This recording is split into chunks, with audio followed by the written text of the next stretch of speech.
Mais quand est-ce qu'on en parle ? Maintenant ? Tout de suite ? On parle de quoi ? Pourquoi maintenant ? Pourquoi pas là ? Quand ? Dans combien de temps ? Quand est-ce qu'on en parle ?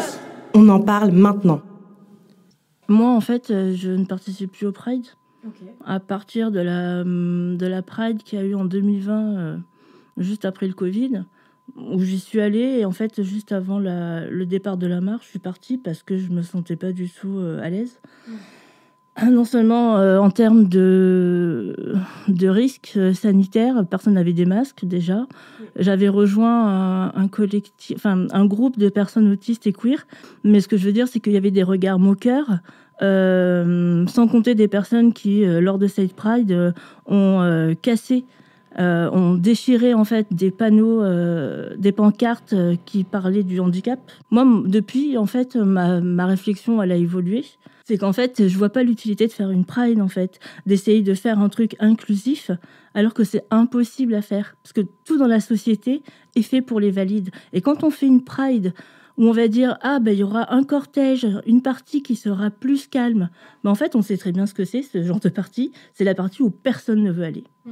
Où après, tout le monde va nous regarder comme si on avait, en fait, des besoins spécifiques, alors qu'il n'y a pas de besoins spécifiques.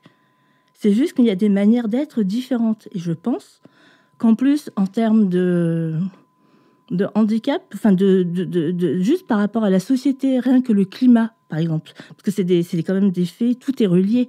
On fait une Pride sur un parcours qui n'est pas possible à faire pour tout le monde. Pas tout le monde peut marcher ces distances-là. On l'a fait en plein cagnard, dans des températures qui sont atroces. Et en plus, il faut crier, s'amuser, danser, performer le corps valide, en fait, encore une fois. Et en fait, moi, ça m'intéresse pas. Ça m'intéresse pas de participer à un événement qui va mettre en avant, soi-disant, des personnes les plus discriminées en début de cortège. C'est que du paraître, c'est au nom de la visibilité. La visibilité, elle est hyper importante, mais dans les faits, je suis désolée. Non, on continuera d'être exclus parce que pour l'instant, il n'y a rien qui est fait, rien qui est pensé. Et oui, c'est important qu'il y ait ce genre d'événement, mais en fait, ce genre d'événement, est-ce qu'il ne pourrait pas évoluer aussi et être repensé pour justement que ce soit pas juste la visibilité pour la visibilité. Si je relie tout ça à l'autisme, concrètement, c'est toujours la même chose, c'est-à-dire que on va vouloir gommer tout ce qui peut paraître, tout ce qui relève de mes traits autistiques, par exemple. Et par rapport au handicap, mais c'est pareil avec les autres oppressions, en fait. C'est-à-dire qu'on veut gommer tout ce qui va être différent, tout ce qui va être hors la norme et contre la norme. C'est à toi de t'adapter. C'est à moi de m'adapter. Mais en fait, aussi, assimiler, c'est assimiler selon des normes et des systèmes de pensée. Et en fait, du coup, de rendre inclusif, par exemple, une Pride ou un événement, c'est plus de l'assimilation aussi.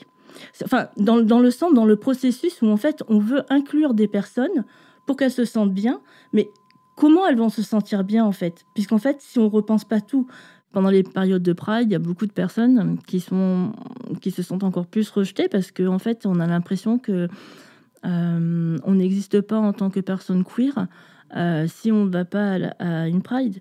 Et comme beaucoup de personnes, en fait... il y a beaucoup de personnes, je connais beaucoup de personnes qui se forcent à y aller encore et qui, soit en plein milieu, partent dans des états pas possibles, ou soit après mettent des semaines à s'en remettre parce que voilà, il y a ce truc d'isolement aussi encore plus. Et en plus, il y a l'injonction de partout.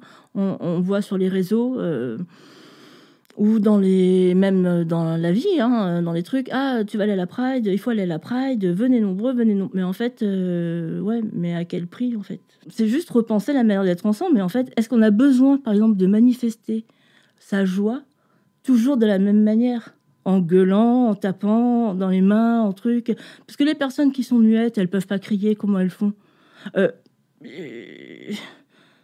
Il y a plein de trucs. Enfin, je veux dire, par exemple, quand on est dans des prides, des fois, il y a des sit-ins à faire. Des sittings. Il y a des personnes qui ne peuvent pas se baisser. Les personnes qui sont au fauteuil, elles vont faire quoi ? Elles vont, se mettre sur le côté. Les personnes grosses, les personnes qui sont, je sais pas, qui ont des problèmes de dos, peu importe. Et du coup, ça reste des personnes comme ça. Et en plus, on vit le regard des autres qui c'est genre, mais pourquoi de suite, c'est visible, en fait. La différence, elle est visible. Donc, ouais, moi, je pense qu'il faudrait penser tout autrement, quoi. J'ai pas forcément de solution, mais en tout cas, je pense que ce que je propose, c'est qu'on en discute ensemble, mais qu'on arrête, lors de ces discussions, de toujours vouloir reprendre les mêmes schémas et de vouloir inclure. Merci Delphine pour ce témoignage. Du coup, moi, quand j'ai parlé avec Delphine, ça m'a beaucoup fait réfléchir à ma vision de l'inclusivité, parce que j'avais pas pensé ça sous cette perspective. Pour moi aussi, c'était comment inclure les gens dans la Pride et pourquoi pas réfléchir à une autre façon de faire la Pride, une autre façon de montrer notre fierté. Voilà. Je ne sais pas si vous, ça vous a fait réfléchir à ça, ce témoignage. Ouais, ça fait obligatoirement réfléchir, en fait. C'est vrai qu'on pense tout de suite à l'inclusivité. Enfin, moi, je pensais à ce qu'on faisait au sein du mouvement Pride des banlieues. Ça a été ce que Delphine a proposé, c'est-à-dire le cortège calme. Bon, après, je dirais que c'est pas non plus l'endroit où personne ne veut aller, parce qu'on retrouve quand même beaucoup de gens dans le cortège chaque année, à chaque fois qu'on organise la Pride, en tout cas dans les 2 éditions qui ont existé. Mais en effet, je pourrais rien dire d'autre. Enfin, je pourrais pas montrer patte blanche, c'est-à-dire on pense l'inclusivité, mais c'est aussi ce qu'on nous demande. C'est-à-dire que Delphine le dit très bien. Aujourd'hui, il y a des normes sociales, des codes sociaux. On veut accueillir tout le monde. Bon, politiquement, moi, j'ai toujours l'impression que c'est un peu une erreur, mais en tout cas en stratégie politique. Mais notre but, c'était celui-ci, c'est-à-dire d'accueillir tout le monde. C'est un événement qui est ouvert à toutes et tous, donc on essaye de le rendre ouvert à toutes et tous, mais évidemment, penser l'inclusivité, c'est en fait penser l'infini, et c'est impossible, parce que chacun aura son handicap, chacun aura ses petites différences, et ainsi de suite. Du coup, c'est sûr que c'est un peu le truc auquel on n'arrivera jamais, en fait, mais ça peut être un idéal. Ou alors, on casse tout, ce que j'ai un peu compris du témoignage de Delphine, puis on prend une perspective beaucoup plus radicale, peut-être, et là, il faut penser à d'autres solutions, mais comment tout casser, c'est ça la question. Voilà. Moi, j'emploierais peut-être pas le terme casser, mais je dirais que c'est ce type de témoignage qui est particulièrement intéressant. C'est une invitation à la création, en fait. Parce qu'on peut aussi estimer que la Pride peut se faire de différentes manières. Il y a évidemment le cortège dans la rue, mais pourquoi pas aussi renouveler nos manières de manifester, de se montrer, d'être présent dans l'espace public. Et je pense que ce type de réflexion, ça peut aussi être de dire à ces personnes, tiens, on va effectivement créer aussi de nouvelles manières d'être présent à l'espace public. Et voilà, après, j'ai pas la réponse de comment, mais je trouve ça plutôt passionnant à ce titre-là. Ah oui, non, carrément. Mais sur la création, je pense que c'est quelque chose qui, en tout cas dans le mouvement, s'est beaucoup posé au début, parce que justement, même aujourd'hui, on critique souvent les prides d'être devenus des événements festifs et plus politiques. Bon, moi, je considère qu'on peut être politique tout en faisant la fête. D'ailleurs, ça a été très longtemps, pour les mouvements LGBT, le manière de montrer aussi une patte politique. À la Pride des banlieues, on avait une décision qui n'avait été de ne pas mettre de chars. C'est-à-dire, contrairement à la Pride parisienne, où il y a des chars très dansants, très musique, il y a des chars justement qui prônent toute l'inclusivité. Vous allez à la Pride aujourd'hui de Paris, vous avez des chars pour les banques, vous avez... chars SNCF. Qui sont critiqués. La gare SNCF, tout à fait, qui est l'asso LGBT. Vous avez des chars pour les assos des LGBT du Moyen-Orient vivant en France. Je pense à Shams, vous en avez plein. Bon, nous, ce qu'on a décidé à la Pride des banlieues, plutôt, c'est de ne pas mettre de chars. Donc, du coup, alors, évidemment, il y a encore de la musique, on est d'accord. Il y a encore des gens qui scandent des scandales, des slogans, pardon. Mais du coup, voilà, peut-être qu'on peut se dire que c'est aussi un moyen d'être présent différemment dans l'espace public, c'est-à-dire retrouver une marche qui est peut-être, je ne sais pas si plus revendicative, mais en tout cas, qui est plus une déambulation dans l'espace. Et c'est simplement par la simple présence dans l'espace. Bon, évidemment, elle fera du bruit, mais... qu'on permet de revendiquer quelque chose. Bon, on peut déjà imaginer que c'est une solution d'enlever un niveau de bruit, mais encore une fois, ça serait des adaptations, et ce qu'elle demande, c'est qu'on arrête de s'adapter et qu'on crée de nouvelles manières. Mais bon. Après, en discutant, voilà qu'on... Oui, tout à fait, exactement. Et j'ajouterais justement que c'est aussi une invitation à l'écoute, c'est-à-dire en général ces revendications qui sont parfaitement légitimes sont une invitation à se poser à côté de ces personnes, écouter leur récit, parce qu'effectivement elles sont sujettes aussi à de nouvelles violences, y compris au sein d'une communauté qui se veut inclusive, ce que tu disais tout à fait à juste propos dans ton introduction, hein, mais on se veut inclusif, donc on a une obligation quelque part à être à l'écoute, à être bienveillant et à proposer des solutions, en fait, pour pouvoir justement permettre d'avancer ensemble et pas de créer des dissensions supplémentaires et l'expérience de la violence, d'une nouvelle violence individuelle. Moi, ce que je me demandais aussi, c'était psychologiquement, parce que du coup, Delphine a pas mal parlé du coup de l'aspect d'isolement, du fait de même plus vouloir, enfin de la difficulté que ça peut être pour certains d'aller à des prides, que ça peut être traumatisant même. Toi, qu'est-ce que tu en penses du coup en tant que psychologue sur l'effet que ça a? Parce que moi, j'ai jamais vécu un isolement pareil lors d'une pride. C'est toujours un événement joyeux pour moi et du coup, je peux pas comprendre en tant qu'allié ce qu'elle peut vraiment ressentir, quoi, l'effet que cet isolement peut faire à une personne. Je pense que ce que cette personne essaye aussi d'expliquer au travers de son témoignage, c'est le récit justement du rejet. Ce rejet qu'elle vit très certainement au quotidien, dans la vie de tous les jours, de par son handicap, et qu'elle revit au travers de la communauté. Et donc, ce sentiment de rejet, ça peut effectivement créer un traumatisme. Et c'est souvent ça aussi qui génère des violences supplémentaires. Hein. C'est des traumatismes déjà ancrés dans son propre histoire et dans son propre parcours personnel. Et on rajoute à ça la réactivation permanente de ces traumatismes au travers, effectivement, par exemple, d'une pride ou d'autres événements communautaires. Ça, ces traumatismes, on peut considérer qu'elle les a vécus dans la société de manière générale, nos sociétés occidentales, et du coup que la communauté LGBTQIA+, en réalité, reproduit les structures de la société globale. Tout à fait. Donc, est-ce que pour répondre à l'appel de Delphine et de bien d'autres personnes, il ne faudrait pas aller plus loin et peut-être commencer, je ne sais pas, dans l'éducation, d'en parler dans les collèges, dans les lycées, à l'école primaire. Oui. De toute évidence. Voilà, c'est ça. Non, mais évidemment, mais je trouve qu'elle elle a dit une phrase qui était super, c'est-à-dire performer, enfin super, qui parle de son vécu, mais dans le sens, elle dit quelque chose, c'est-à-dire performer le corps valide. C'est exactement ce qu'on nous demande tous les jours. Enfin, en arrivant dans le studio, j'ai dû prendre le métro. Toutes les stations de métro ne sont pas équipées pour les personnes en situation de handicap, notamment en fauteuil. Enfin, la société est construite pour des personnes valides, donc évidemment, ça se retrouve au sein des mouvements LGBTQI+.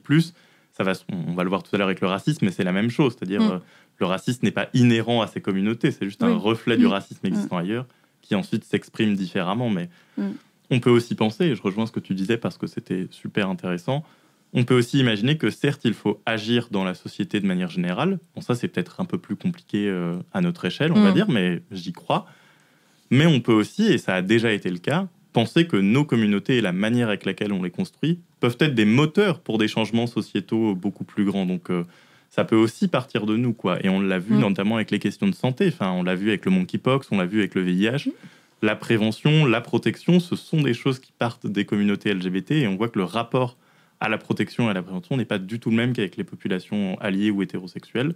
Du coup, on peut penser que les changements concernant les personnes en situation de handicap viennent de nous, et c'est par l'écoute. En fait, je rejoins ce que tu disais, mais je pense que c'est là qu'on va réussir à faire bouger les choses. Mais c'est vrai que c'est intéressant, parce que du coup, Lucie, tu peux peut-être dire quelque chose. Non, mais je voulais dire que la Pride, c'est une des seules manifestations où il y a justement cet effort de faire un cortège calme, même si Delphine a montré les failles de cet aménagement-là. Mais dans les manifestations de Gilets jaunes, toutes les sortes de manifestations qu'il y a, je suis pas sûre. En tout cas, j'ai jamais vu vraiment des dispositifs pour les personnes en situation de handicap. Donc, c'est vrai qu'il y a une vraie prise en compte au sein de la communauté LGBT des conditions de chaque individu, quoi. Et c'est déjà très bien. Enfin, il faut continuer sur cette démarche-là, quoi. Mais comme tu l'as dit, Alex, c'est intéressant de voir. Et ça, c'est même historiquement, on peut le voir dans nos sociétés, que les avancées sociétales, elles ont été impulsées par des mouvements radicaux. Donc, pourquoi pas... la communauté LGBTQIA+, aussi. Tous les droits qu'on a aujourd'hui en tant que travailleurs, ça a été impulsé par des mouvements radicaux politiques et même pourquoi on a des droits aujourd'hui, ça a commencé à Stonewall, ça a commencé dans les mouvements de pensée des années 70 qui étaient considérés comme politiquement radicaux. Donc c'est intéressant de se dire que c'est nous aussi qui allons impulser, qu'on est influencé par la société, mais qu'on l'influence aussi de la même, d'une manière différente. C'est une dynamique intéressante. Est-ce que tu penses que c'est vrai ? Alors, la première phrase que je vais vous dire, c'est qu'il existe déjà des structures et des aménagements pour les personnes porteuses de handicap. Est-ce que c'est vrai ou faux ? Au sein de la communauté ? Au sein de la communauté. Oui, j'ose espérer. Il y a des efforts, effectivement, qui sont réalisés. Après, c'est pas encore parfait, hein. Évidemment. C'est un travail au long cours, hein, y compris pour nos communautés. Voilà, en fait, c'est vrai ou faux, parce que c'est vrai que de plus en plus d'efforts sont fournis, comme tu l'as dit, du coup, Gala. Il y a beaucoup d'efforts qui sont fournis pour faciliter l'inclusion des personnes aux différents lieux et événements. Mais les choses sont à améliorer sur de nombreux points. Et donc, je vais citer de nouveau ce témoignage de Paul dans le magazine Têtu, qui raconte « Je suis toujours obligée de contacter l'organisation pour demander est-ce que c'est accessible. Rien que ça, le fait que l'information ne soit pas disponible, c'est un problème. Des personnes anxieuses ne pourront pas demander. En plus, très souvent, on me dit il y a une rampe, tu peux rentrer dans le bar. Mais quand je demande s'il y aura beaucoup de bruit, de lumière, de monde ou de la place pour m'asseoir, on me répond on n'a pas pensé à ça. » Donc, la réalité, c'est que beaucoup d'événements se veulent, on va dire, handicap-friendly. Mais dans la réalité, c'est que il existe une multitude de handicaps et que malheureusement, oui, ils ne pensent pas à tout. Et du coup, c'est encore un problème très, très ancré.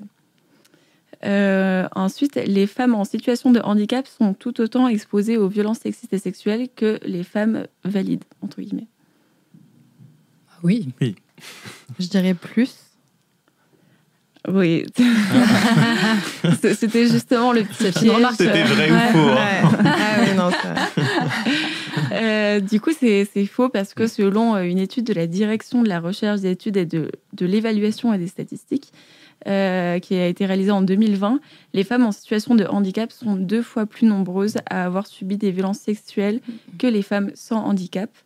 Et donc, c'est là aussi un vrai enjeu de société. Donc, ça concerne les femmes en situation de handicap, mais du coup, il n'y a pas de chiffres sur les femmes LGBT en situation de handicap, mais bon, on peut imaginer qu'elles sont tout autant touchées par ces violences-là.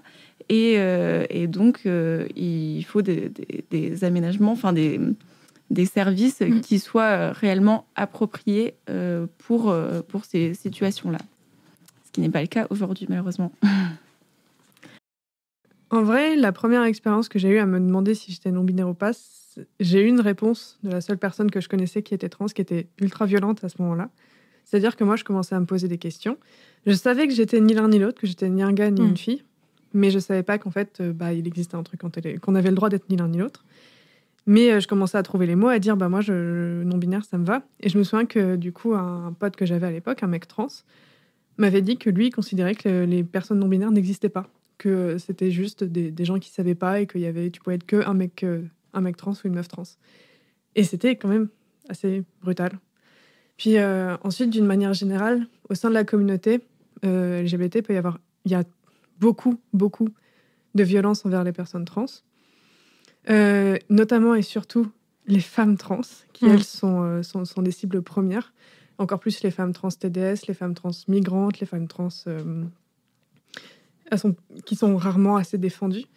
Et par exemple, je pense aux TERF.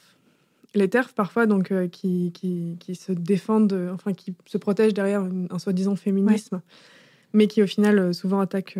c'est juste une excuse pour attaquer les personnes trans.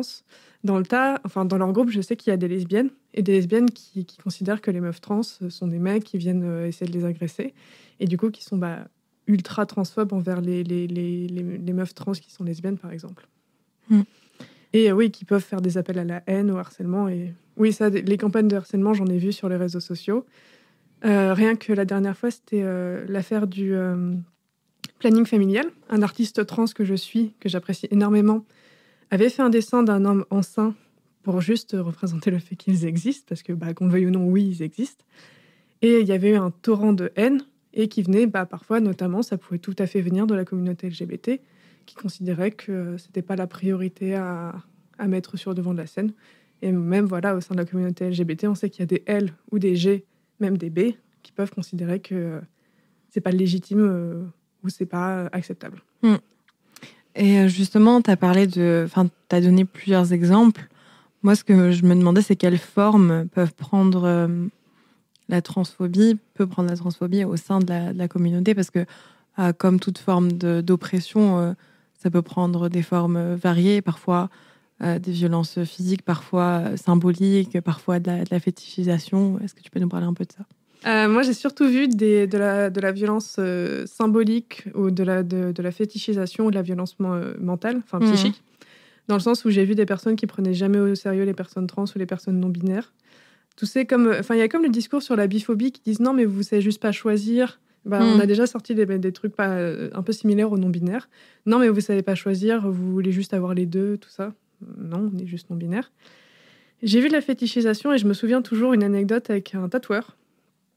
Je me faisais tatouer et il me racontait un peu comment ça se passait au sein du salon. Et il racontait que son pote tatoueur, il disait mais non, mais moi je suis pas transphobe parce que tous les ans, en fait, on se fait un délire avec ma meuf. Enfin, pour mon anniversaire, ma meuf, elle contacte sur les réseaux sociaux, sur les sites de rencontres, elle cherche une meuf trans. Et pour mon anniversaire, on fait un plan à 3. D'accord. Du coup, oui, non, je suis pas transphobe, mais je suis pas transphobe, je baise avec des meufs trans. Waouh. Enfin, waouh. Ça, on le connaît. Juste, non. Et ce genre de truc, et le fait que oui, on n'est pas forcément pris au sérieux, on n'est pas forcément écouté. Et parfois, on doit se faire nous-mêmes une place, ce qui n'est pas forcément simple. Surtout que dans le tard, on est beaucoup à se... comme toute personne dans la communauté LGBT, on sait qu'on prend des risques, à être qui on est ouvertement. Et parfois, quand même ta communauté ne te soutient pas, ça devient super dur. Et il y a un dernier truc. C'est pas forcément de la transphobie, mais au sein des... Là, je vais parler plutôt de ce qui est de l'orientation sexuelle. Je sais qu'il y a un truc qui est très, très commun, une violence symbolique qui est très commune au sein de la communauté LGBT. C'est le fait de ne pas vouloir incorporer les ACE, les gens de la communauté asexuelle, du spectre asexuel dans la communauté. Et où ils considèrent que non, ce ne sont pas des personnes qui méritent de faire partie de la communauté LGBT. Alors qu'en fait, la communauté LGBT, telle qu'on l'est maintenant, c'est vraiment une remise en cause d'un système qui est hétéro, qui est cis-het, qui est cisgenre. Et du coup, le fait de ne pas accepter les personnes ACE, alors que la majorité sont souvent des personnes qui sont, en plus, ont des questions de genre, ce genre de trucs, ne pas les intégrer dans la communauté, alors qu'eux aussi essaient d'amener une réflexion et une déconstruction du système tel qu'on l'est actuellement, et qui ont eux-mêmes, bien sûr, été victimes de ce système et parfois en ont énormément souffert, c'est ridicule, en fait. Merci, Adèle, pour ce témoignage. Donc là, Adèle a dit pas mal de choses. Est-ce que l'un de vous deux voudrait réagir il y avait beaucoup d'informations. Il a dit des choses vraies. Il a dit beaucoup de choses, donc je vous laisse peut-être... Gala, j'ai vu que tu as pris des notes et qui se lance. Alex. Je t'en prie. Effectivement, il y avait beaucoup de choses dans ce témoignage. Je ne saurais même pas par quoi commencer, mais je dirais, ce que je dirais de manière générale, c'est qu'on est clairement pas immunisé au sein de la communauté contre les violences en tout genre. Et là, je pense que ça va aussi dans le sens du témoignage précédent. Finalement, c'est une autre illustration de la difficulté pour certaines personnes à finalement même s'intégrer à la communauté, à être mises en cause dans leurs propres identités. On n'est clairement pas toujours aussi parfait là-dedans. Et c'est vrai que c'est toujours assez consternant d'entendre des témoignages de cet ordre-là. Et du coup, d'un point de vue psychologique, comment... J'imagine qu'un peu comme tout à l'heure, comme on l'a dit, c'est un deuxième traumatisme déjà d'avoir eu du mal à s'accepter, à comprendre qui on est, et ensuite d'avoir, comme là dans le témoignage d'Adèle, un ami, un proche qui nous dit non, ça n'existe pas. Comment psychologiquement c'est dur, enfin on va rejeter du coup cette idée-là. Comment ça se passe En fait, ce qu'on peut dire là-dessus, c'est que il y a plusieurs choses qui se croisent en fait. Il y a la question en fait de l'identité. C'est vrai qu'on se structure dans nos communautés autour d'une question d'identité et ça vient évidemment nourrir nos combats. Et on voit bien que les questions d'identité, elles sont à la fois mouvantes et il y a des questions d'opinion qui s'agrègent là-dessus. Donc c'est assez compliqué, souvent à gérer dans les collectifs. Et évidemment, d'un point de vue plus individuel, oui, c'est... En fait, finalement, au-delà de tous ces récits-là de difficultés à être acceptés comme tels, chacun a vécu finalement, on a tous été sujets à des violences, on est fragilisé en fait par ça, ce qui fait que ça rend pas toujours à la fois le dialogue, les combats faciles au sein des collectifs. Il y a un mélange parfois assez détonnant entre nos blessures individuelles et le fait que c'est ces blessures-là qu'on va en fait emmener dans l'espace public en disant écoutez-nous, on a quelque chose à dire aussi de notre monde et on a une place à se faire. Donc forcément, moi je l'ai toujours perçu comme ça aussi quand j'étais dans des collectifs de cette difficulté finalement très personnelle à presque une question de survie en fait aussi. Et donc vous mettez tout ça dans un groupe et ça peut parfois être un peu compliqué à gérer. Et puis après, évidemment, il y a les questions d'opinion, etc. Et on voit bien qu'on est dans des mouvements où il y a quand même des opinions assez tranchées. Enfin là, il évoquait les TERF. Voilà, sans commentaire. Pour ceux et celles qui ne connaissent pas, c'est du coup les féministes transphobes. Féministes, c'est un grand mot. Je suis gentille. Non, mais c'est vrai que ce qui a été dit, c'est que, encore une fois, je pense que ces violences intracommunautaires contre les personnes trans, contre les personnes non-binaires, Ace, on y reviendra après, parce que pour le coup, en effet, il y a des opinions diverses et variées, et politiquement même, parce que c'est un peu en tout cas mon rôle à la Pride des banlieues, c'est d'être responsable du pôle politique, donc j'essaierai de parler de politiquement, est-ce que c'est finalement une bonne manière de lutter. Mais c'est aussi une transphobie de la société de manière générale et aussi une transphobie d'État. Enfin, on parlait des lois tout à l'heure. Bon, je rappelle que l'identité de genre est maintenant rentrée dans le classement des 40 discriminations punibles par la loi. Donc, c'est légalement punissable de ne pas reconnaître l'identité de genre d'une personne, comme le racisme ou autre, c'est un délit.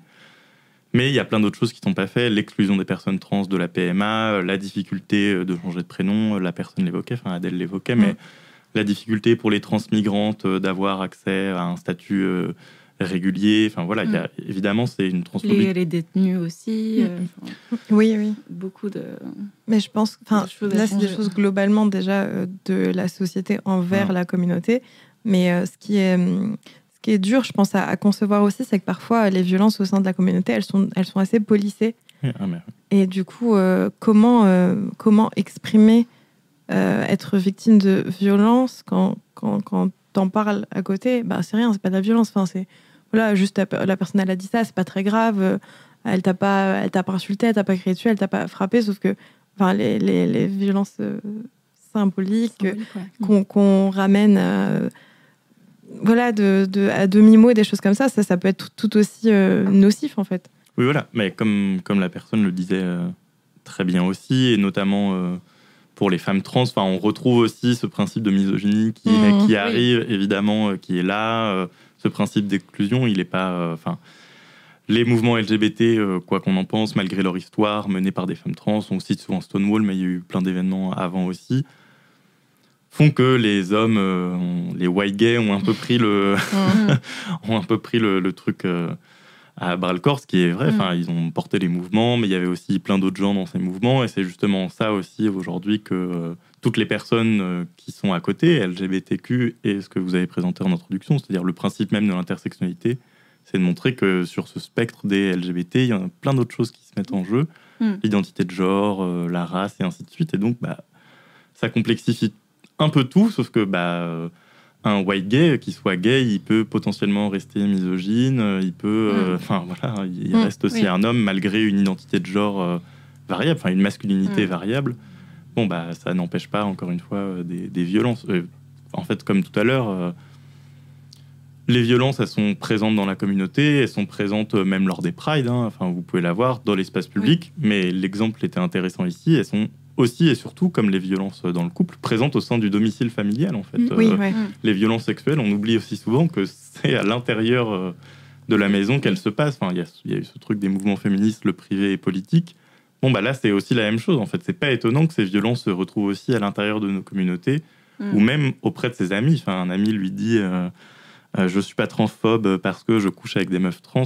Mais en fait, c'est un ami, du coup, c'est pas spécialement des inconnus qui exercent des violences, en fait. Et encore une fois, je pense que c'est par l'écoute.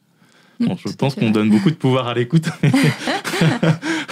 On va m'en vouloir, le sociologue, d'accord avec la psychologie, mais je pense que c'est aussi par là qu'on arrivera à avancer, c'est-à-dire c'est en écoutant de plus en plus ces violences qu'on va pouvoir comprendre concrètement quels sont aussi les actes violents. C'est-à-dire, je pense aussi que, pour l'anecdote, mais au sein de nos mouvements, souvent pour critiquer les classes populaires que j'essaie de représenter ici, on va justement critiquer les classes populaires de position homophobe, de position transphobe, ou même au sein des mouvements sociaux, parler des personnes trans, des personnes LGBTQIA+. Ce sont des termes qu'ils connaissent ou qu'ils ne connaissent pas, des personnes d'origine étrangère qui n'ont pas non plus la même manière de vivre leur sexualité.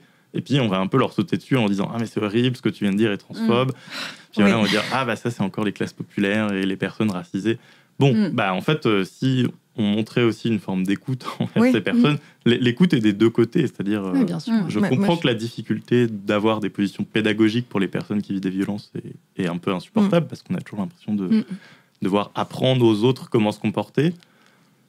Mais je ne peux pas m'empêcher non plus que c'est une partie de notre rôle, ou en tout cas ceux qui ont les ressources, qu'elles soient sociales ou psychologiques, pour le faire. Je pense qu'on est aussi...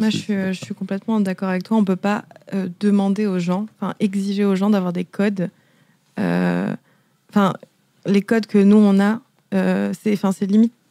c'est complètement classiste, en fait, de demander à quelqu'un qui n'a pas grandi là-dedans, même pas grandi là-dedans, mais qui n'a pas la même culture que toi de comprendre ça ou de pas dire ces choses comme ça. Il faut donner aussi aux gens les clés pour réfléchir et pour... Tout à fait, on n'est pas tous nés déconstruits, ça marche pas comme ça. Non. Et puis on s'est déconstruit nous-mêmes aussi. Oui, on a tous nos propres parcours.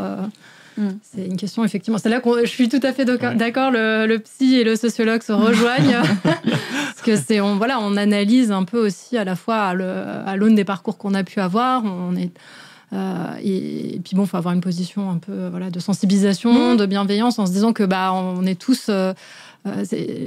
personne n'est figé dans une position. On peut être amené en fait à progressivement mieux comprendre la position de l'autre et veiller du coup à générer moins de violence. Moi j'ai une vision très optimiste des choses. Je pense qu'on peut tous toujours avancer dans le bon sens à partir du moment où on est quand on en a la capacité, bien sûr, d'accompagner en fait les personnes vers une meilleure écoute, une meilleure compréhension. Mais oui, c'est notre rôle aussi. Moi, je vois la différence de quand par exemple, là, on va partir sur moi, mais du coup, quand j'étais au lycée et que j'ai compris ma sexualité, et j'étais dans un lycée, dans une vieille ville minière. J'étais pas dans un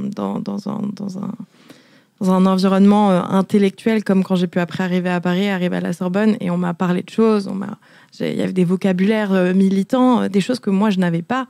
Et pendant longtemps, j'ai eu peur en fait d'entrer dans le milieu militant parce que j'avais pas les codes, parce que je ne comprenais pas ce qu'on me disait. Et puis après, j'ai eu des cours de sociologie. Après, j'ai lu beaucoup et j'ai plus peur de m'intégrer. Mais c'est parce que j'ai eu les ressources pour apprendre de mon côté.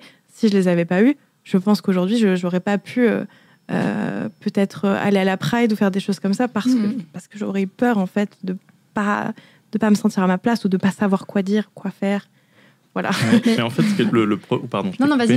Je pense que j'ai beaucoup de mal avec la pureté militante, en fait. Voilà, c'est horrible à dire de dire ça après le témoignage de quelqu'un qui parle de violence intracommunautaire, parce que justement, c'est pas du tout refuser ce type de violence. Surtout les violences trans, qui, je le rappelle, sont majoritaires et sans faire de hiérarchie ou autre, ce sont les personnes potentiellement les plus exposées au sein de nos communautés aujourd'hui. Donc, il est important qu'il faut lutter contre ça, et je pense que c'est très important. Néanmoins, montrer patte blanche constamment, moi, j'ai beaucoup de mal. Donc, au sein des mouvements politiques dans lesquels je traîne, on va dire, il y a quelque chose, quand on pose le cadre, c'est souvent ici et maintenant. C'est-à-dire que quelqu'un peut avoir, tu le disais très bien, une opinion là, dans la discussion, dans l'apéro qu'on est en train de faire, dans la réunion qu'on est en train de faire, mais on ne pourra pas lui reprocher d'avoir eu cette opinion 2 jours après. Elle l'a eu là, on va réagir maintenant, on va discuter ensemble, et justement, on va essayer de faire changer les choses. Mais voilà, ce truc on a dit un truc, puis c'est écrit dans le marbre à l'infini. Ça, c'est compliqué, je trouve.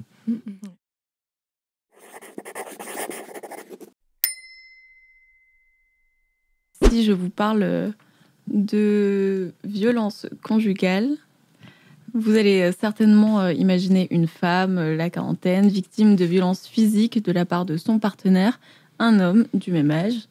Et on ne peut pas vous en vouloir, puisque c'est sur ce type de situation que le Grenelle des violences conjugales s'est notamment articulé en 2019. Même les chiffres viennent confirmer qu'il s'agit du cas le plus fréquent. Mais ce n'est pas parce que les autres situations arrivent moins souvent que l'on doit les ignorer pour autant. Oui, les violences conjugales ont lieu chez les jeunes. Oui, les violences conjugales ont lieu chez les couples de personnes LGBTQIA+. Et tandis que le phénomène de peur ou de honte sont vécus par l'ensemble des victimes, les publics LGBTQIA+, font face à des problématiques supplémentaires. Il existe peu de chiffres sur les violences au sein de couples LGBTQIA+.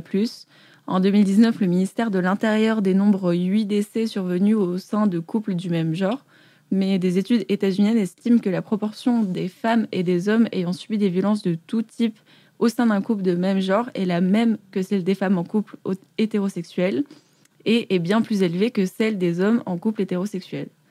Et ces proportions seraient encore plus élevées pour les personnes trans. Mais le silence demeure sur ce phénomène. D'abord parce que les victimes elles-mêmes ont du mal à caractériser les comportements problématiques à cause de cette impensée sociale, cette construction des rôles sociaux et sexuels de genre qui font que des personnes de même sexe ne pourraient pas être violentes l'une envers l'autre parce qu'elles sont vues comme égales. Et puis parce qu'évoquer les violences vécues dans un couple de personnes LGBTQIA+, nécessite une révélation de leur genre ou orientation sexuelle. Ce coming out qui doit être renouvelé à chaque nouvel interlocuteur ajoute de la violence à la violence, d'autant que les intermédiaires des structures ne sont pas forcément formés pour recevoir cette parole. De plus, dénoncer la violence peut s'avérer particulièrement éprouvante lorsque la relation non hétérosexuelle elle-même est réprouvée par l'entourage. L'association SOS Homophobie, dans son rapport sur les LGBTI-phobies 2022, déclare avoir dénombré 17 situations de violence sexuelle, physique ou morale subies par des personnes LGBTI au sein de leur couple.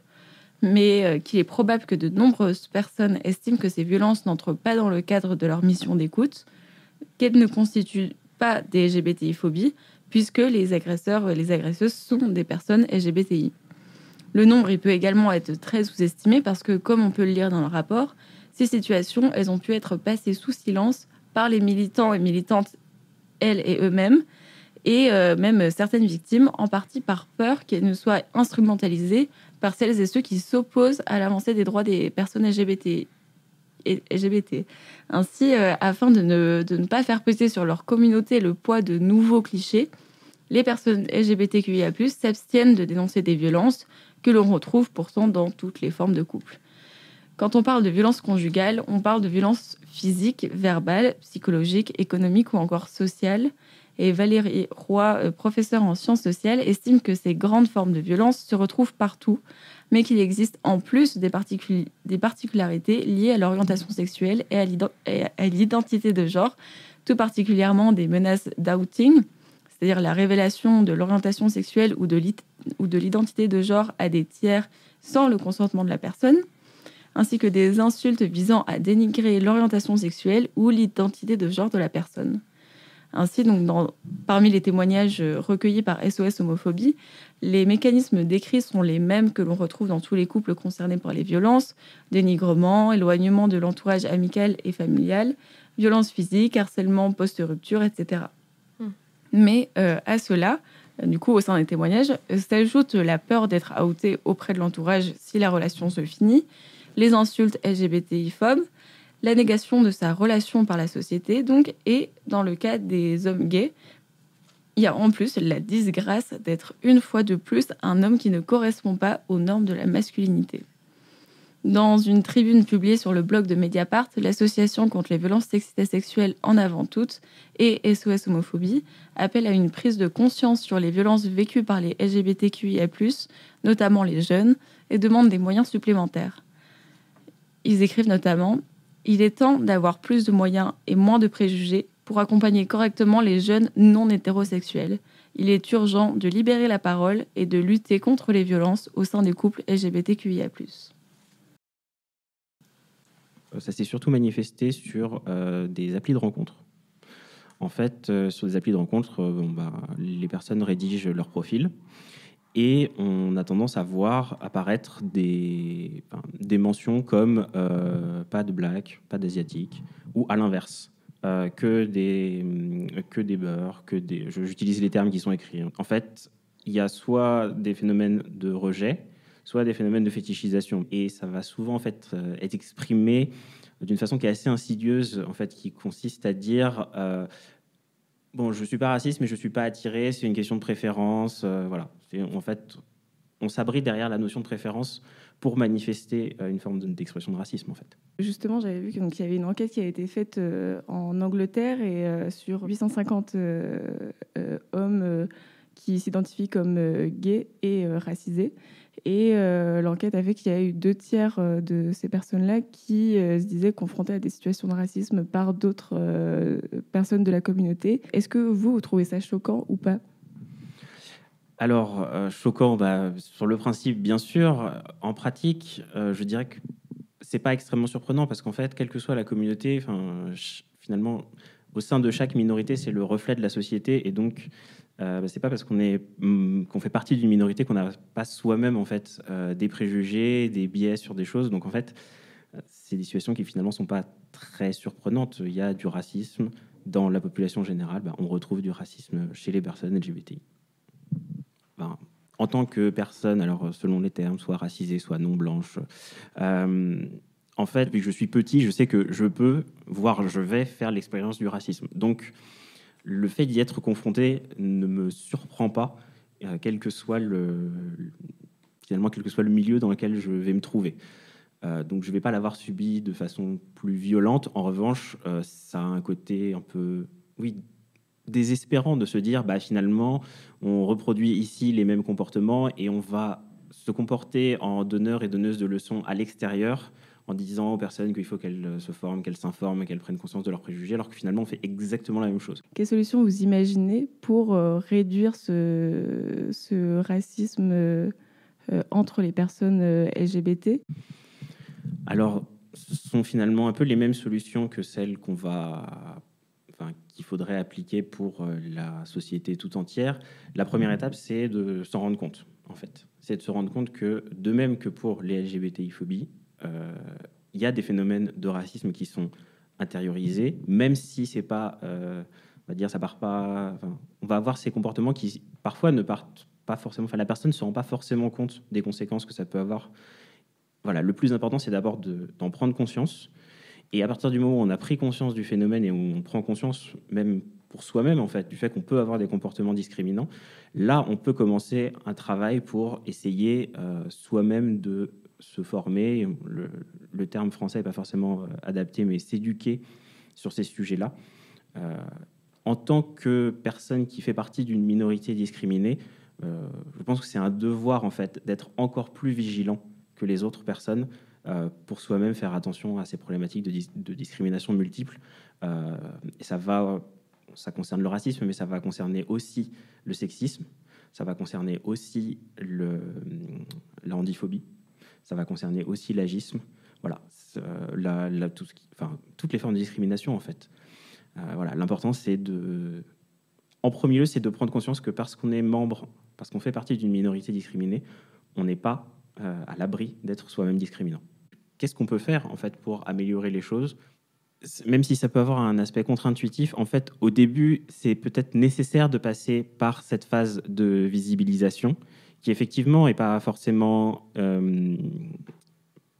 parfois, c'est désagréable, et je sais, je le sens moi-même, c'est-à-dire qu'il y a des moments où on peut se dire, finalement, on me ramène à la condition de personne racisée, c'est... je suis le gay métis de service. Bon, c'est pas grave si ça peut servir à faire, si ça peut servir à visibiliser. Et de toute façon, il y a aussi une partie de ça dans le fait d'être militant, c'est d'accepter d'être visible, d'accepter de représenter quelque chose. Et voilà. Après, une fois que cette phase de visibilisation, peut-être à l'excès, passe, finalement, c'est là que les personnes vont intégrer, que en fait les choses vont se normaliser et que ça va devenir un non-sujet. Voilà, du coup, le témoignage donc, de David Malazoué, qui est membre bénévole du collectif SOS Homophobie, et qui nous parlait donc de racisme. Est-ce que vous avez des petites réactions à chaud ou pas forcément? Il y a 20 000 réactions à chaud, là. Oui, forcément... déjà, je me demandais par rapport à ton collectif Pride des banlieues, Axel. On sait que c'est factuel, les personnes d'origine étrangère, elles sont plus nombreuses en banlieue. Elles sont plus nombreuses que dans le reste du pays. Et du coup, j'imagine que dans votre collectif, il y a beaucoup de personnes racisées aussi. Comment on gère cette visibilisation-là qui est présente en fait dès le nom du collectif? Est-ce que ça pose problème des fois de se visibiliser à ce point en tant que collectif racisé, quoi? Wow. Non, mais en effet, c'était hyper intéressant le lien entre finalement banlieue et personnes racisées qu'on pourrait développer, mais oui. On l'a dit en introduction, en tout cas le collectif, on se positionne dans une perspective intersectionnelle et on l'a dit, c'est pas parce qu'on est une personne racisée qu'on est plus intersectionnel. Enfin, moi, j'aime à le répéter, gay blanc qui vit à Paris dans le Marais, qui s'identifie en tant qu'homme et qui gagne 20 000 euros par mois, est tout autant intersectionnel qu'une lesbienne noire des quartiers populaires. C'est simplement qu'elle n'est pas située dans le même endroit des rapports sociaux. L'intersectionnalité, c'est simplement une imbrication de rapports sociaux. Du coup, malheureusement, nous, on est situé à un endroit qui est un moment de domination. C'est-à-dire, on est dominé justement par ces rapports sociaux. On est soumis à la précarité, on est soumis au LGBTQ+-phobie, on est soumis au racisme, on est soumis à la transphobie, on est soumis à l'exclusion due à ces territoires. En fait, tu l'as dit, on est souvent stigmatisé parce que on provient de quartiers populaires, et tu l'as dit aussi, dans ces quartiers populaires, il y aurait plus d'homophobie qu'ailleurs, ce qui est, je dirais pas vrai, mais en fait, on n'en a aucune idée, parce qu'en fait, jamais aucune étude a été menée. J'espère vous répondre à la fin de ma thèse, mais laissez-moi encore un peu de temps de travail, s'il vous plaît. Du coup, on est vraiment à cet endroit-là, et je pense que c'est aussi pour ça que ce collectif que je porte ici aujourd'hui, alors je suis pas le président de ce collectif, mais en tout cas dont j'essaie de porter la parole, n'était pas écouté ou n'était pas représenté. C'est-à-dire quand il s'est créé en 2018, qu'on a voulu faire la première Pride en 2019, les administrations ou autres nous mettaient un peu de côté. C'était une non-question. Il y avait la Pride parisienne, mais quel est l'intérêt de cette existence? On lutte déjà. En fait, oui, on lutte, mais on lutte pas de la même manière. Les revendications qu'on avait cette année, quand on a marché le 4 juin, c'était la création de 10 000 places en hébergement d'urgence et la formation des agents et des agents du service public au LGBTQI+-phobie de façon intersectionnelle. Bon, le logement, à part dans les années 80-90 dans Guépier, j'ai rarement vu ce truc dans les revendications des mouvements LGBT, disons, mainstream. Pourquoi cette revendication? Parce qu'on partait du principe que, en fait, l'universalisme qu'on nous propose, il est faux. Enfin, on n'est pas du tout dans cet universalisme, on est dans un pseudo-universalisme parce que nous, on va rapidement être traités de communautaristes, de woke, alors qu'on est ouvert à tous. Enfin, on accueille tout le monde, je le rappelle. Vous pouvez nous rejoindre bien volontiers et vous inscrire. Mais du coup, en fait, on n'était pas du tout dans cet universalisme, et on pense que c'est en ouvrant des places pour tout le monde, ce qui est réellement l'universalisme, et en formant les personnes qu'on va accueillir les populations LGBT précarisées de nos territoires, concrètement. Oui. Du coup, comment on le vit ? C'est en luttant. En fait, David donnait un peu des solutions, on essayait de chercher des solutions. C'est en faisant des mouvements sociaux, en fait, qu'on arrive à lutter.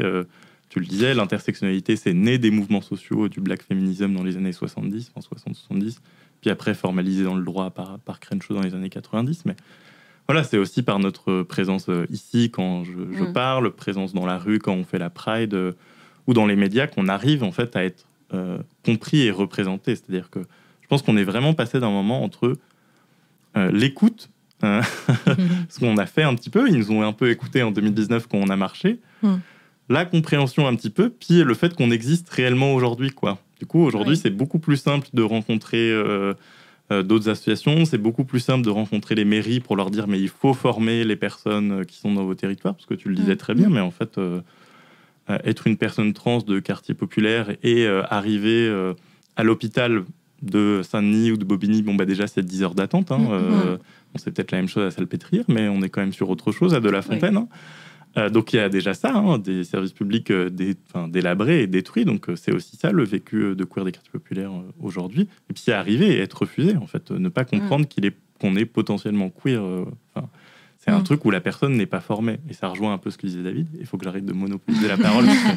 Sinon, il y aurait quelque chose de très genré là-dedans. Mais en fait, il y a souvent une incompatibilité supposée entre la blackness, mais en fait le fait d'être une personne racisée, et l'homosexualité. On pense que c'est quelque chose de pas possible. Et ça serait la même chose avec venir de quartier populaire et être gay.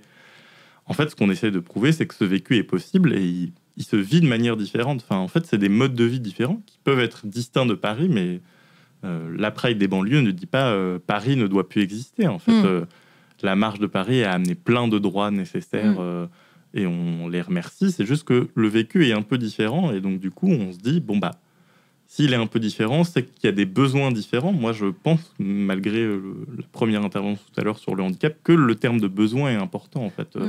C'est ce qu'on essaye de faire à la Pride des banlieues, c'est-à-dire sonder les besoins de notre communauté. Au début, on le faisait un peu entre nous, parce que, comme tu le disais, en fait, on était majoritairement tous de quartiers populaires. Alors, on pense à la banlieue, mais je rappelle que Versailles, c'est aussi la banlieue. Même si on n'a pas l'impression, mais du coup, de quartiers populaires, que ce soit de Seine-Saint-Denis ou même des Yvelines ou autres.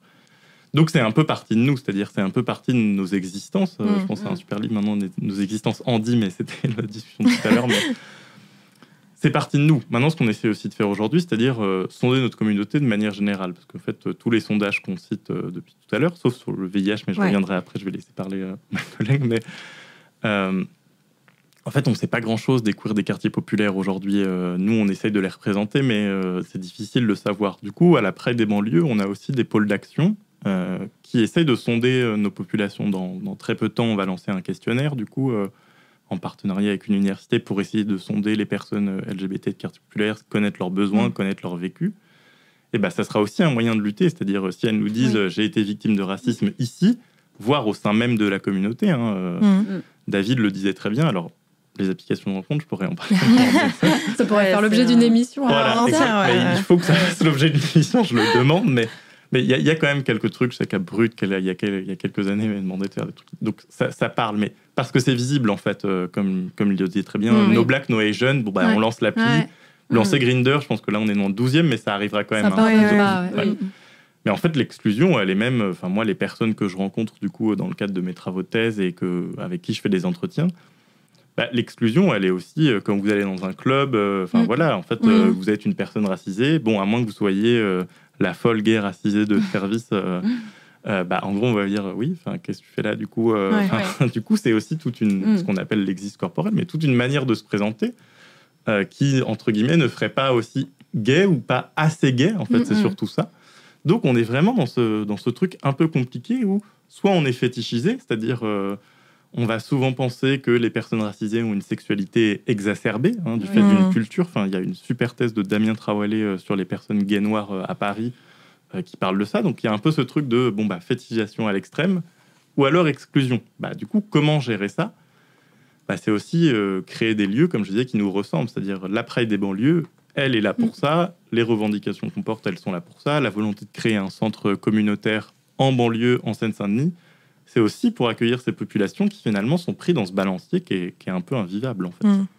Mais, voilà. Il faut déconstruire l'idée qu'il y ait une identité queer universelle et que cette identité queer, c'est celle qu'on voit aujourd'hui, blanche, parisienne. Enfin, c'est comme tu dis, il y a des identités queer des quartiers. Moi, je pensais aussi à un peu l'occidentalisation des personnes queer, parce qu'en ce moment, il y a l'expo Habibi sur du coup l'art des personnes queer au Moyen-Orient, qui est une manière totalement différente d'exprimer son identité queer, LGBTQIA+. Je pense que c'est ça qu'il faut déconstruire aussi. Il n'y a pas une façon d'être queer. Bien sûr, c'est ridicule de penser ça, quoi. Ouais, puis on voit qu'elle pose des problèmes concrets, c'est-à-dire aujourd'hui, les personnes queer migrantes qui arrivent en France, à qui on demande à l'OFPRA de raconter d'une certaine manière leur vécu homosexuel, parce que en gros, ça se conforme au vécu français ou occidental. En fait, c'est exactement ce que tu disais, et c'est là le problème. Du coup, elles doivent remodeler leur histoire, c'est-à-dire que en fait, elles vivent leur sexualité, mais pas selon les mêmes codes, pas selon la même manière que nous, puis elles arrivent et on leur demande un peu de modifier un peu son histoire pour que ça passe. Là est le problème, c'est-à-dire que même l'institution part d'un principe qu'il y a un vécu homosexuel, entre guillemets, lambda. Mais encore une fois, on voit, et c'est là le principe de l'intersectionnalité. Alors, on n'a pas eu le temps d'en parler tout à l'heure, mais moi je pense que politiquement, il faut aussi arrêter de multiplier les facettes d'identité sexuelle, parce que justement, c'est aussi faire le jeu du néolibéralisme, c'est pas avoir une position anticapitaliste, de pouvoir choisir à la carte un peu son truc. Moi, j'ai beaucoup de mal avec ça. Mais politiquement et concrètement lutter, c'est montrer que dans ces territoires, il y a des problèmes spécifiques, et même l'État prône une forme d'homosexualité, et ça, c'est un problème aussi. C'est à ça que je pensais aussi au niveau, tu l'as dit, de jouer le jeu du capitalisme. Le but, pour moi, du militantisme, c'est de pouvoir passer outre ça, outre les étiquettes. Je pense que c'est aussi dépasser le genre et la sexualité, dans le sens où ce qu'on aimerait, en tout cas, je pense, c'est une société où on n'a pas besoin de s'identifier ou de se survisibiliser, et juste de vivre comme toute autre personne qui ferait partie de cette norme. C'est un peu ce serait sans doute un idéal, utopique de parler de ça comme ça, mais c'est à ça qu'on aimerait... À mon sens, et je rebondirai du coup sur un de tes propos, mais je pense que ça va de pair avec un travail individuel à réaliser, je dirais presque de toute urgence, parce que je rebondirai aussi sur ce que disait David dans l'échange, où il dit... On s'abrite derrière la notion de préférence. Et ça, je pense que c'est vraiment essentiel de rappeler ça. Parce qu'on a beau penser avoir tout déconstruit, réfléchi tous les sujets. En théorie, oui. Souvent, on arrive effectivement à avoir ce parcours de réflexion. Mais il faut s'interroger, je pense, chacun et chacune en nous-mêmes sur cette question des préférences. Parce que c'est vrai que la sexualité, par exemple, ou les rapports, la manière de relationner avec les uns, les unes et les autres, il est absolument caractéristique aussi de notre inscription intersectionnelle sociale. C'est-à-dire, tant qu'on n'a pas réfléchi sur nos vraies préférences, c'est-à-dire pourquoi on s'intéresse à telle personne plutôt qu'une autre, est-ce qu'on arrive... est-ce que... quelle est qu'est-ce que nous dit notre manière de relationner avec une personne racisée quand on parle de fétichisation, etc. Ou une personne, alors on n'en a pas parlé aujourd'hui, mais une personne grosse. Est-ce qu'on n'a pas une forme de grossophobie? Alors on a beau se targuer d'être extrêmement ouvert et de lutter contre la grossophobie, mais nous, en nous-mêmes, est-ce qu'on a dépassé ces préjugés-là pour nous-mêmes en tant qu'individus? Et ça, donc, je pense que c'est un travail absolument essentiel à réaliser. Et après, il y a un deuxième sujet sur lequel que tu disais qui était fort intéressant, sur la question des besoins. Et ça, je pense que c'est vraiment génial qu'au sein de votre collectif, vous posiez cette question-là, des besoins. Du coup, là, on part sur une autre échelle. Et je pense aussi aux besoins en santé. Parce que tu parlais des besoins en logement, ce qui est un vrai sujet, effectivement. On peut se dire que dans certains territoires, les luttes LGBT, elles ont besoin effectivement de revendiquer aussi un certain nombre de besoins pour leur territoire. Et il y a la question aussi des besoins en santé, et on voit effectivement, et c'est absolument impératif aussi, de se dire qu'il faut intégrer ces questions-là dans la prise en charge en santé mentale. Aujourd'hui, c'est très peu, il y a peu de sensibilisation, je le vois parce que je travaille en institution, il y a peu de sensibilisation sur ces questions-là, et sur ce que génère comme troubles psychiques, toutes ces oppressions dont on a fait le descriptif un peu ensemble aujourd'hui, et encore on n'en a évoqué qu'une partie mais pas toutes. Ouais. Ce que ça génère en fait comme trouble. Et effectivement, par exemple, typiquement dans certains territoires, pour travailler dans le 93 notamment, on est aussi beaucoup moins pourvus en structure, alors peut-être encore moins en professionnel, et alors encore moins en professionnel sensibilisés à ces questions-là. Et ça, c'est des impératifs à intégrer à nos luttes. Ouais, mais clairement, mais les problèmes des infrastructures, c'est un véritable problème, notamment en termes de santé. Et pour rejoindre ce que tu disais tout à l'heure sur aide notamment et sur l'épidémie, on parle de plus en plus d'une épidémie cachée, notamment dans les territoires de la banlieue parisienne et des banlieues populaires, et notamment auprès des personnes racisées, notamment auprès des femmes migrantes. Ça fait beaucoup notamment, mais c'est l'idée. Pourquoi ? Parce qu'il y a aussi des manques de structure. Alors évidemment, il y a des associations sur place, on le disait, Aide est sur place, Aide avait pas mal d'antennes à Bobigny, à Saint-Denis, une ancienne antenne à Montreuil, donc là je parle du 93 précisément. Mais en fait, les structures même des Cégid ou de la communication sur la prévention, c'est tout un travail à faire en fait. Quand on vit à Paris intramuros, qu'on est suivi à Hôtel-Dieu ou à Saint-Antoine, on a l'impression que maintenant la PrEP c'est un truc devenu commun et tout ça, on en est à dépasser des trucs, sans avoir une posture misérabiliste sur ces territoires et sur les gens qui y vivent en moi-même. Mais il y a tellement peu de structures et tellement peu de communication, ou alors celles qui existent, en fait elles sont un peu dépassées par le travail qu'elles ont à faire concrètement, parce que les hôpitaux ferment, parce que des services ferment, parce que ceci. On arrive à un point où, en fait, l'accès à la santé, qu'elle soit sexuelle ou mentale, devient impossible. Avoir un rendez-vous psy aujourd'hui dans le 93... C'est compliqué, oui. Mais moi, mon coloc, ça fait 1 an qu'il cherche. C'est impossible. Ou alors, vous allez en secteur 2 et puis vous passez dans des trucs à 150 € la consultation non remboursée parce que dépassement d'honoraires. En fait, c'est pas possible. Parce que ce sont des territoires soumis à la précarité. En fait, on n'en a pas parlé, mais... Et notamment au sein des mouvements sociaux. On fonctionne beaucoup par les dons et d'autres associations que les gens peuvent nous faire sur le site internet, mais on oublie que militer aussi, c'est nécessaire d'avoir des ressources sociales en fait, et notamment économiques. Et sans ça, on peut pas porter les voix en fait. Donc, si on n'est pas soutenu, que ce soit par nos alliés ou autres, par nos ADELF ou par les collectivités, en fait, ça marche pas. Et c'est pour ça que je trouve qu'une posture aussi trop radicale, parfois. Alors pas trop anticapitaliste, mais anti-institutionnel, qui fait non, on veut pas rencontrer les associations, qu'on retrouve aussi dans certains mouvements queer. Je la trouve super cette position, mais pour des gens qui sont déjà dans des situations de précarité, en fait l'institution c'est déjà un repère en fait. Du coup je me dis ok, mais revenons aux bases en fait un petit peu parfois. Donc voilà.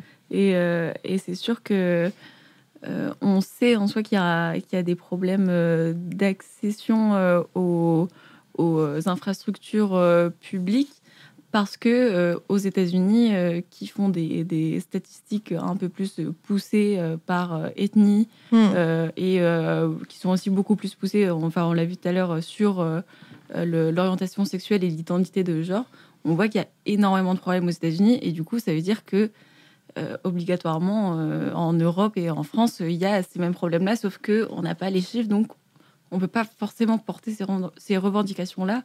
Mais, comme tu l'as dit, c'est sûr qu'il y a énormément de dysfonctionnements et de mauvaise prise en compte des personnes et de leurs besoins. Ouais. Des chiffres arrivent quand même. J'aime rappeler qu'en fait, on a souvent l'impression que les statistiques ethniques sont interdites en France, mais la statistique publique en produit, en fait, que ce soit l'INSERM notamment pour la santé. Je crois qu'une enquête justement sur l'épidémie cachée du VIH va pas tarder à sortir. Mais en fait, c'est souvent par le biais un peu contourné. C'est-à-dire, comme tu le disais, on va souvent s'intéresser soit à l'origine des parents, notamment s'ils sont de nationalité française ou étrangère, le pays d'où ils viennent, le moment d'arrivée en France, s'ils ont une nationalité par acquisition, et ainsi de suite.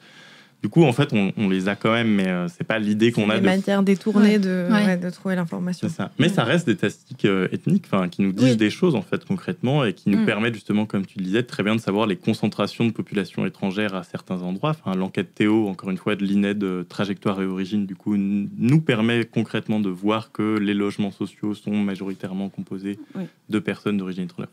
On arrive toujours à se dépatouiller et donc la conclusion est quand même que ce sont souvent les mêmes qui sont, entre guillemets, en situation de précarité, quoi.